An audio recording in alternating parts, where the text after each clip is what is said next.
आज चर्चा करते हैं बीए पार्ट थर्ड के पेपर सेकंड सोशल एंथ्रोपोलॉजी के संदर्भ में। आज बात होती है concept of tribe and caste, यानी कि जनजाति की अवधारणा, जनजाति और समाज। जैसा हम सब जानते हैं कि भारत एक बहुत बड़ा देश है, विविधताओं से भरा हुआ है। आदिकाल से विभिन्न धर्म, मत, संप्रदाय, संस्कृतियाँ, प्रजातियाँ, जातियाँ, जनजातियों की यहाँ पर कर्मभूमि रही है। भारत की संपूर्ण जनसंख्या का लगभग 8% भाग जो है वो आदिम जातियों या जनजातियों द्वारा निर्मित है, और इसी कारण भारतीय समाज में जनजातीय समाज का अध्ययन एक आवश्यक तत्व हो जाता है। अनेक दुर्गम क्षेत्रों में आज भी अनेक ऐसे मानव समूह पाए जाते हैं जो पिछले सैकड़ों वर्षों से शेष संसार की सभ्यता से दूर रहकर अपनी सामाजिक और सांस्कृतिक दृष्टि से पहचान बनाए हुए हैं। ये मानव समूह घने जंगलों, ऊंचे पर्वतों, मरुस्थलों व पठारी क्षेत्रों में निवास करते हैं।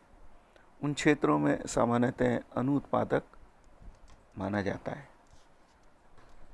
जनजातियों के नाम के संबंध में श्रीकांत ने लिखा कि जनजातियाँ भारतवर्ष में विभिन्न समय में अलग अलग नामों से जानी गई हैं, यथा आरण्यक, रनीपाराज तथा आदिवासी। इन सभी शब्दों की अपनी अपनी कमियां हैं और प्रत्येक शब्द से जनजाति का एक ही पक्ष उजागर हो पाता है। जैसे किसी क्षेत्र के मूल निवासियों के लिए आदिवासी शब्द उपयुक्त है, जनजाति शब्द भी परिवारों व पारिवारिक वर्गों के समूह का सूचक है। जनजाति और आदिवासी शब्द एक दूसरे के पर्याय हैं। जनजाति शब्द का अर्थ ट्राइब शब्द का हिंदी अनुवाद है। ट्राइब शब्द लैटिन भाषा के ट्राइब्स शब्द से बना है। पहले रोम में इस शब्द का प्रयोग समाज के विभिन्न भागों के लिए किया जाता था, परंतु बाद में इसका प्रयोग समाज के निर्धन वर्ग के लिए किया जाने लगा। भारत के प्राचीन साहित्य में जनजाति शब्द का उल्लेख तो नहीं मिलता, परंतु इन समूहों को अपने विशिष्ट नामों से ही जाना जाता था, जैसे गोंड, संथाल, भील आदि। भारत के प्राचीन प्रामाणिक साहित्य में दक्षिण भारत में कुरुम्बा, इरूला, पनिया, मध्य भारत में असुर, सवारा, उरांग, गोंड, संथल, भील, उत्तरी पूर्वी में बोडो, अहम आदि जनजातियां पाई जाती थी। अब बात आती है जनजातियों का अर्थ और परिभाषा की। गोत्र का एक विस्तृत स्वरूप जनजाति है। यह खानाबदोशी, जत्थे, झुंड, गोत्र, भातृदल और अर्धांश से अधिक विस्तृत एवं संगठित होते हैं। जनजाति को परिभाषित करते हुए ग्लीन एंड ग्लीन ने लिखा कि स्थानीय आदिम समूहों के किसी भी संग्रह को जो कि एक सामान्य क्षेत्र में रहता हो, एक सामान्य भाषा बोलता हो और एक सामान्य संस्कृति का अनुसरण करता हो, वो जनजाति कहलाती है। डॉक्टर मजूमदार ने एक जनजातीय परिवारों या परिवारों के समूह का संकलन होता है जिसका एक सामान्य नाम होता है, जिसके सदस्य एक निश्चित भूभाग पर रहते हैं, सामान्य भाषा बोलते हैं और विवाह, व्यवसाय या उद्योग के विषय में निश्चित निषेधात्मक नियमों का पालन करते हैं और पारंपरिक कर्तव्यों की एक सुविकसित व्यवस्था को मानते हैं। इन सारी परिभाषाओं के आधार पर हम स्पष्ट कर सकते हैं कि एक जनजाति एक ऐसा क्षेत्रीय मानव समूह है जिसकी एक सामान्य संस्कृति, भाषा, राजनीतिक संगठन एवं व्यवसाय होता है तथा जो सामान्य अंतर्विवाही के नियमों का पालन करता है। अब बात आती है शेड्यूल्ड ट्राइब की या अनुसूचित जनजाति की। समाजशास्त्रियों का मानना है कि भारतीय आदिमवासियों के लिए उचित संबोधन पिछड़े हुए हिंदू ही है। इन्हीं को जनजाति नाम दिया गया। उनके अनुसार इन्हें तकनीकी दृष्टि से अनुसूचित जनजाति कहा जाना चाहिए। स्वतंत्रता प्राप्ति के पश्चात अनुसूचित जातियों का संरक्षण और विकास संविधान का दायित्व समझा गया। इस कार्य हेतु जनजातियों की एक सूची बनाई गई। भारतीय संविधान के अनुच्छेद 342 के खंड 1 में बताया गया कि राष्ट्रपति सार्वजनिक सूचना द्वारा जनजातियों, जनजाति समुदायों तथा जनजातीय समुदाय के भीतर समूहों की घोषणा करेगा। इस तरीके से जनजाति भारतीय संविधान में जो संरक्षित जनजातियां थीं उनको अनुसूचित जनजाति के रूप में स्वीकार किया जाने लगा। अब बात आती है जनजातीय समाज की विशेषता या लक्षण, कैरेक्टरिस्टिक्स ऑफ ट्राइबल सोसाइटी। जनजातीय समाज सरल समाजों की श्रेणी में आते हैं, अतः इनमें वे सभी विशेषताएं पाई जाती हैं जो एक सरल समाज में पाई जाती हैं। कुछ विशिष्ट विशेषताओं को हम इस शीर्ष के अंतर्गत स्पष्ट करने का प्रयास करेंगे। पहला है एक सामान्य भूभाग, कॉमन टेरिटरी। जैसा स्पष्ट है इसके भाषा से, एक जनजाति एक निश्चित भूभाग में निवास करती है जिसके परिणाम स्वरूप उस भूभाग से लगाव और उसके सदस्यों में दृढ़ सामुदायिक भावना का विकास हो जाता है। दूसरी बात आती है सामान्य भाषा, कॉमन लैंग्वेज। एक जनजाति के लोग अपने विचारों का आदान प्रदान करने के लिए एक सामान्य भाषा का प्रयोग करते हैं। भाषा के माध्यम से ही वे अपनी संस्कृति का पीढ़ी दर पीढ़ी हस्तांतरण करते हैं। तीसरी है इसमें विशिष्ट विशेषता, विस्तृत आकार, बिग साइज। एक जनजाति में कई परिवारों का संकलन होता है। इसमें कई वंश, समूह, गोत्र व भातृदल होते हैं। यही कारण है कि इसकी सदस्य संख्या अन्य क्षेत्रीय समुदायों से अधिक होती है। चौथा इसका जो इम्पोर्टेंट कैरेक्टरिस्टिक्स है वो है अंतर विवाही। एक विवाह एक जनजाति के सदस्य अपनी ही जाति में विवाह करते हैं, अंतर विवाही समूह कहलाता है। उसके बाद आती बात सामान्य संस्कृति, कॉमन कल्चर।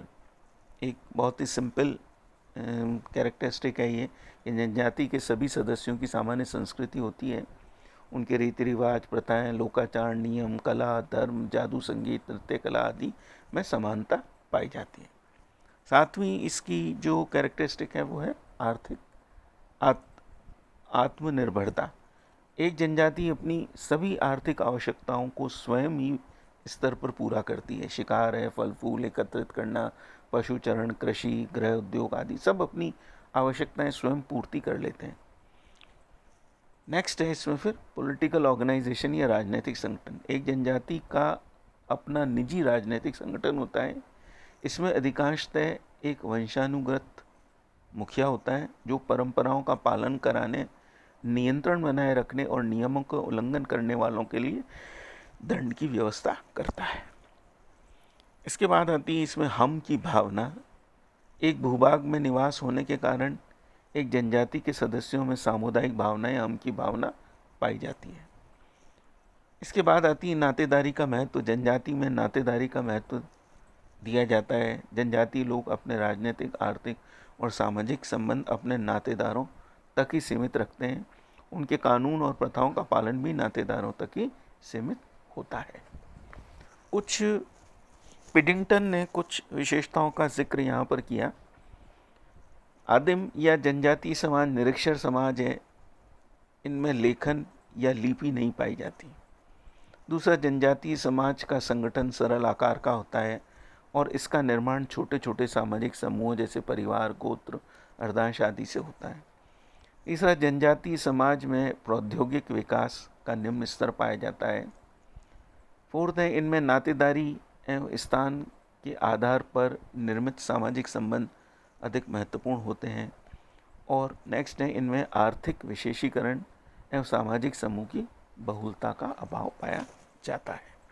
इस तरीके से कुछ सामाजिक विशेषताओं की बात करी गई जनजातीय समाज के लिए। अब आती है इसमें जनजाति और जनजाति। इन दोनों में क्या समानताएं हैं, क्या असमानताएं हैं, क्या अंतर है, इन दोनों पर हम चर्चा करते हैं। कई बार जाति और जनजाति शब्द का प्रयोग समान अर्थों में किया जाता है, जबकि हम सब जानते हैं कि ये दोनों अवधारणाएं अलग अलग हैं। इन दोनों में कुछ समानताएं भी हैं, जैसे कि कुछ जातियां ऐसी हैं जो जनजातियों की भांति ही एक निश्चित क्षेत्र में निवास करती हैं और एक निश्चित भाषा का प्रयोग करती हैं। फिर भी इन दोनों में निम्नांकित अंतर इस प्रकार है। पहला, जनजाति एक ऐसा सामाजिक समूह है जो निश्चित भूभाग पर बसा होता है, जबकि जाति का कोई निश्चित भूभाग नहीं होता। जैसे ब्राह्मण है, क्षत्रिय है, इनका कोई निश्चित भूभाग नहीं है। दूसरा, जाति मुख्यतः जन्म के आधार पर विकसित होती है, जबकि जनजाति निश्चित भूक्षेत्र में निवास करने वालों के कारण होती है। हालांकि समानता दोनों में इस प्रकार की हुई, जनजाति की सदस्यता भी सामान्यतः जन्म के आधार पर ही होती है, परंतु फिर भी जो भू क्षेत्र है वो वहाँ पर डोमिनेंट हो जाता है, प्रभुत्व हो जाता है। प्रत्येक जाति का एक निश्चित परंपरागत व्यवसाय होता है, किंतु किसी जनजाति का कोई एक निश्चित व्यवसाय नहीं होता, ना ही उसके सदस्यों पर व्यवसाय संबंधी कोई पाबंदी होती है, नियंत्रण होता है। नंबर चौथा है, जनजाति अपनी उत्पत्ति किसी काल्पनिक पूर्वज से मानती है, जबकि जातियां ऐसा नहीं मानती। पांचवा, प्रत्येक जनजाति का एक राजनीतिक संगठन होता है, जबकि जाति में जाति पंचायत होते हुए भी जनजातियों की भांति उनका कोई राजनीतिक संगठन नहीं होता। एक जनजाति में कई उप जनजातियां नहीं होती, जबकि जाति में कई उपजातियां भी होती हैं। जाति में एक अंतर्विवाही का कठोर नियम पाया जाता है, जबकि जनजाति में ये नियम लचीले होते हैं। एक जनजाति में ऊंच नीच की भावना और अस्पृश्यता नहीं दिखाई देती, जबकि जाति व्यवस्था में संस्तरण और अस्पृश्यता की भावना पाई जाती है। जनजाति में गोत्र के साथ टोटम, पशु, पेड़ पौधे आदि के आधार पर होते हैं, जबकि जाति के गोत्र का नाम ऋषियों के आधार पर होता है। इसके बाद आता है, जनजाति के अपने अपने टोटम होते हैं जिसको ये पवित्र मानते हैं और उसकी आध्यात्मिक शक्ति में ये विश्वास करते हैं। जातियों में टोटम जैसी किसी शक्ति में विश्वास नहीं किया जाता। 11वां है,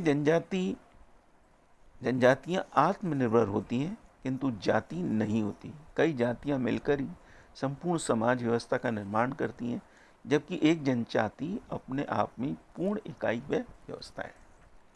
बेली ने लिखा कि जनजातियां को एक ऐसे सतत सेतु की तरह माना जाना चाहिए जिसके एक और जनजाति और दूसरी ओर जातियां हैं। जनजातियों की संरचना पृथकता तथा समतावादी है, जबकि जातियों की जैविक एकात्मवादी संरचना की तरह अन्योन्यत है। सिन्हा ने भी जाति और जनजाति को एक सतत सेतु के रूप में देखा। इस प्रकार जाति की जो कंसेप्ट है, जाति और जनजाति, और वो समाप्त होती है।